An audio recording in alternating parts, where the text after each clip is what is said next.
Historical series शुरू होने जा रही है Pakistan versus south Africa. Historical क्यों? क्योंकि 17 साल के बाद फैसलाबाद के स्टेडियम में इंटरनेशनल क्रिकेट का मेला सजेगा। 17 साल के बाद फैसलाबाद का स्टेडियम आबाद होगा और 17 साल के बाद जो सब्र है, जो शायकीन है फैसलाबाद के, उन्हें क्रिकेट देखने का मौका मिलेगा। इंटरनेशनल क्रिकेट, डोमेस्टिक के मैचेस हों, किस तरह से वो आते हैं, चैंपियन कप हो, किस तरह से आते हैं, भर भर के वो लोग आते हैं फैसलाबाद के, तो यहाँ पे वो डिजर्व करते थे कि उन्हें मैचेस दिए जाएं। 17 साल के बाद यहाँ पे मैच होने वाला है। और दूसरी चीज ये कि शाहीन शाह अफरीदी पहली बार पाकिस्तान को ओडीआई क्रिकेट में लीड करेंगे। हमारी दुआ तो ये थी कि ये T20I में कप्तान बनते, अब ओडीआई में बन गए हैं, तो यही दुआ है कि ये वर्ल्ड कप तक कम से कम टीम के कप्तान बरकरार रहें। और जो बार बार चेंज किए जा रहे हैं कप्तान, अब इनके साथ ऐसा ना हो, इन्हें एक लंबा टाइम दिया जाए। अब बात करते हैं फैसलाबाद की पिच के बारे में।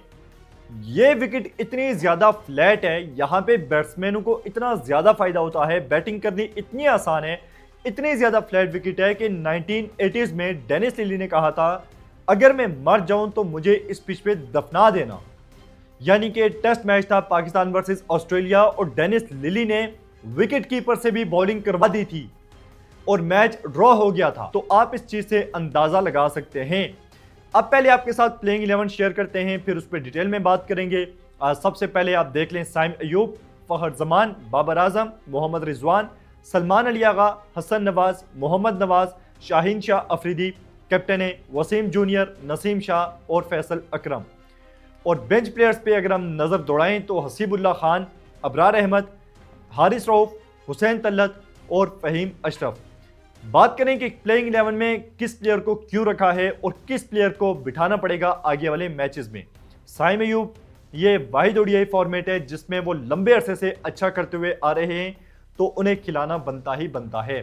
फहर जमान कमबैक कर रहे हैं और चैंपियन ट्रॉफी के पहले मैच में इंजर्ड हो गए थे, उसके बाद नहीं खेल सके, तो यहाँ पे उन्हें भी खिलाना पड़ेगा। बाबर आजम, इन्हें बिठा नहीं सकते, बाबर खेल रहे हैं। मोहम्मद रिजवान को क्यों खिलाया जा रहा है, हसीबुल्लाह को क्यों बिठाने का हमने यहाँ पे एक जो प्लेइंग 11 बनाई है उसमें फैसला किया है।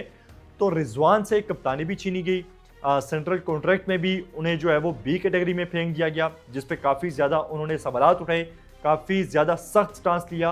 तो यहाँ पे अब रिजवान को ओडीआई से प्लेइंग 11 से कम आप नहीं निकाल सकते, क्योंकि अगर आप रिजवान को इस सारी सूरत हाल में निकालेंगे तो टीम का जो माहौल है वो ख़राब होगा। और जाहिर सी बात है रिजवान की सपोर्ट भी काफ़ी ज़्यादा है टीम में और टीम ग्रुप बंदी का शिकार होगी। तो क्योंकि पाकिस्तान के पास 3 ये ओडीआई मैचेस हैं, इसके बाद 3 श्रीलंका के अगेंस्ट हैं। हसीबुल्लाह को भी आपको खिलाना पड़ेगा, डोमेस्टिक में रन्स करके आया है, तो हसीबुल्लाह की जगह कैसे बनेगी आगे आप, क्योंकि वो शुरुआत में ही खेल सकता है, पहले 3 नंबर हैं उसके पास, वो या ओपनर मतलब साइम की जगह, फहर की जगह, बाबर की जगह, या रिजवान तक आप उसे खिला सकते हैं। तो अगर यहाँ पे साइम अयूब या फहर जमान में से कोई परफॉर्म नहीं कर पाता तो हसीबुल्लाह को आप ट्राई कर सकते हैं और आपको चांसेस देना पड़ेगा। कम से कम 4 मैचेस आपने देने हैं हसीबुल्लाह को। रिजवान को आप ड्रॉप नहीं कर सकते, टीम का माहौल भी आपने बेहतर करना है। और साथ में रिजवान जैसा, मतलब विकेट कीपिंग में रिजवान से आपको कभी कोई शिकायत नहीं हुई और ओडीआई में रिजवान बेहतरीन खेल पेश कर रहे हैं और रिजवान को खिलाना पड़ेगा। तो यहाँ पे हसीबुल्लाह को खिलाने के लिए आपको टॉप ऑर्डर में देखना पड़ेगा कि साइम अयूब रन्स नहीं कर रहा या फहर जमान। उसके बाद नीचे आ जाए सलमान अली आगा, हसन नवाज जो वेस्ट इंडीज़ के अगेंस्ट हमें मैच भी जितवाया अपने डेब्यू पे, और उसके बाद दूसरे मैच में भी हसन नवाज ने अच्छी बैटिंग की थी, तो हसन नवाज खेलेगा ही खेलेगा। साथ में बात करें यहाँ पे मोहम्मद नवाज की, शानदार फॉर्म लगी हुई है और उसे मेरे ख्याल में यहाँ पे खिलाना चाहिए। नवाज 10 ओवर भी पूरे डालेगा और साथ में बैटिंग भी आपको जो है वो ठीक ठाक करके देगा। और जो यहाँ पे गलती करते थे हमारे पहले वाले कप्तान रिजवान, कि वो जाते थे 4 बॉलर के साथ और 5वें बॉलर को वो यूज़ करते थे या साइम अयूब और साथ में सलमान अली आगा। यानी कि चैंपियन ट्रॉफी देख लें, न्यूजीलैंड वाली सीरीज़ देख लें, उसके बाद वेस्ट इंडीज़ वाली सीरीज़ देख लें, तो ये आप मतलब यहाँ पे जितनी भी सीरीज़ हम हारे, चैंपियन ट्रॉफी हारे, सिर्फ एक वजह थी कि हमारे पास एक बॉलर कम होता था। अब यहाँ पे प्लेइंग 11 जो आपने देखी, इसमें हमारे पास 5 मेन बॉलर हैं और छठे ऑप्शन पे हम जा सकते हैं सलमान की तरफ या साइम अयूब की तरफ। तो नवाज के बाद शाहीन अफरीदी, वसीम जूनियर, अब तो इसको मतलब चांस दे दो भाई। 2 साल से इसे घुमाया जा रहा है, अब ये डिजर्व करता है कि प्लेइंग 11 में खेले। तो वसीम जूनियर को खिलाना लाजमी है। नसीम शाह नहीं होनी चाहिए थी टीम में, इसके बावजूद हमने उसे प्लेइंग 11 में रखा है, डाला है। वो इसलिए कि नसीम शाह की जगह डिजर्व करता था आकिफ जावेद, जिसे स्क्वाड से ड्रॉप कर दिया गया। और आकिफ जावेद ने न्यूजीलैंड में बड़ी शानदार बॉलिंग की थी। आकिफ जावेद साहब कहते हैं कि आकिफ जावेद का जंप बहुत हाई है और उस वजह से उसकी जो है वो इंजरीज का वो शिकार होगा। यानी कि एक बंदे की जो पेस है वो जंप की वजह से है, वो जो उसकी परफॉर्मेंस आ रही है वो जंप उसे सपोर्ट कर रहा है। जब जंप नहीं रहेगा तो पेस भी उसकी गिरेगी। आकिफ जावेद जो इतने साल से इसी तरह बॉलिंग कर रहा है, नेचुरल उसमें यही जंप उसका नेचुरल है। और यही गलती हमने की थी, आपको याद होगा अनवर अली के साथ उसका एक्शन चेंज करने की कोशिश की थी वकार यूनुस ने, तो जो उसकी नेचुरल स्विंग थी वो बिल्कुल ख़त्म हो गई थी। और उस चीज़ का फिर इतना ज़्यादा नुकसान हुआ कि अनवर अली जैसा एक बेहतरीन ऑलराउंडर हमने ज़ाया कर दिया। अंडर 19 की अगर आप अनवर अली की बॉलिंग देखें तो वहाँ पे आपको नजर आएगा कि वो किस कदर बॉल को शानदार तरीके से स्विंग करता था, लेकिन उसके बाद जब एक्शन चेंज हुआ तो वो बिल्कुल ख़त्म हो गई। और अब आकिफ जावेद के साथ यही खेला जा रहा है। और नसीम शाह वैसे डिजर्व नहीं करता था टीम में, लेकिन एज अ न्यू बॉलर आपको उसे खिलाना पड़ेगा।